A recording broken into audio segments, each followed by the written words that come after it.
So I was diagnosed with a younger onset dementia when I was a 49-year-old working mother of 2 teenage boys, and my doctors and the healthcare sector all told me to go home, to give up work, to give up studying, and to get my end-of-life affairs in order via aged care. In fact, it was recommended at the age of 49 that I start going to aged daycare 1 day a month so that I'd get used to it. And I almost took all of that advice, almost, and luckily I was at university and they said to me, I don't see any reason why you should give up studying. Certainly that was like a midlife recreational thing I'd always wanted to do. So they sent me over to the disability support team. We went through all the disabilities that my dementia was causing at the time. I was reviewed every 3 or 4 months if there were any changes, and through disability support services managed to finish 2 undergraduate degrees. So once I lost my driver's licence, I was basically walked out the door of my job. So I was only 50 when that happened. I now know that I have rights as a disabled person, and I could have been offered another position in the company with some reasonable adjustments. But the sector didn't, the healthcare sector didn't even recommend that as a sensible option, because they really recommend, and all the people that I meet with dementia now still very much say they've had a very similar experience to me.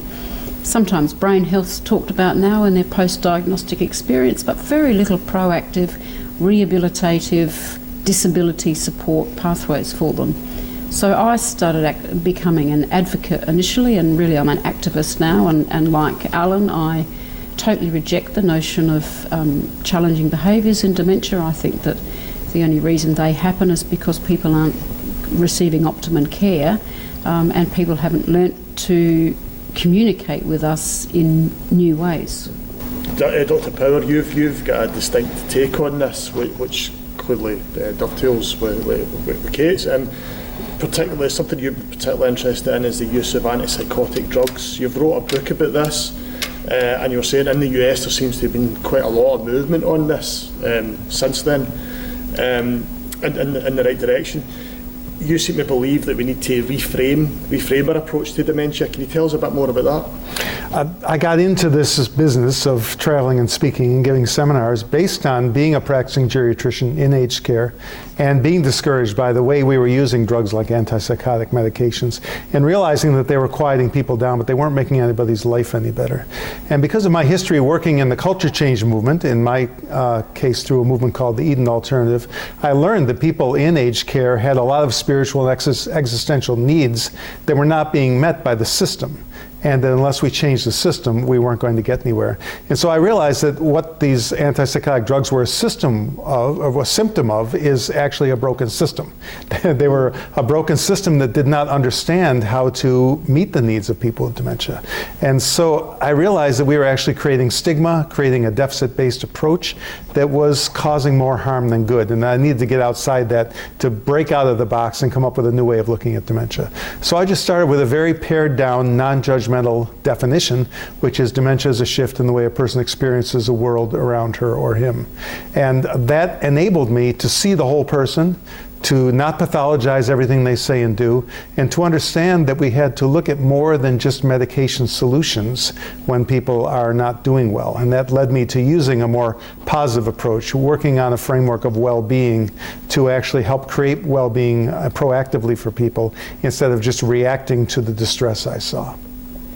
In the session that we've just been at, you both read out letters to your future selves. Taking that kind of theme, and you first, Kate, how do you see the future dementia care? What is it you hope for? What would you like to see? Oh gosh, have we got a week? Gee, I guess one thing even, you know. I guess I really want to see a more ethical post-diagnostic experience and support for people with dementia globally. So that includes authentic rehabilitation, that includes well-being and advice and support on how to live with dementia, not just die from it. And I think that doctors and nurses 20, 30 years ago mostly were only seeing patients and diagnosing people with dementia in a much later stage of the disease, but they've still been applying the same post-diagnostic support to people like me, where we were diagnosed much, much younger and earlier in the disease. So we need a change in that thinking. Excellent.